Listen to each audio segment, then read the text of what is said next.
Tous les jours 8-8, le rituel est de prêter attention à notre alignement. Cette fin d'été, avons-nous ressenti de mettre fin avec notre autre, l'autre partie de nous-mêmes en désaccord avec cet alignement justement? Et cela a pu engendrer de la peine. Sous le couvert de cette peine se bousculent les difficultés, les freins, les restrictions, la confiscation.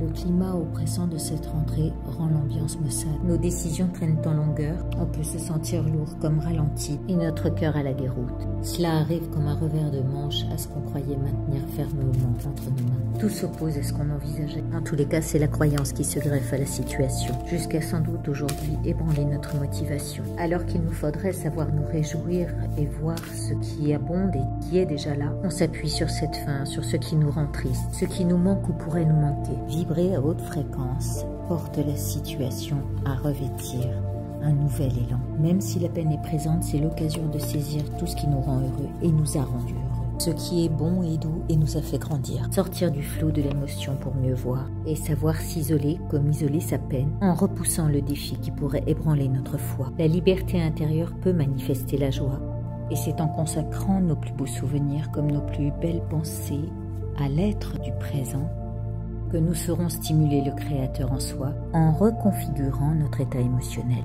Et sachant que nos émotions sont comme la lumière et l'eau, apportées aux pensées de nos graines et nos actions le sol fertile à leur manifestation. Employez votre peine à rendre le présent heureux. Donnez un coup de pouce à ces pas qui peinent sur le chemin de la joie, à leur donner l'impulsion d'un avenir meilleur.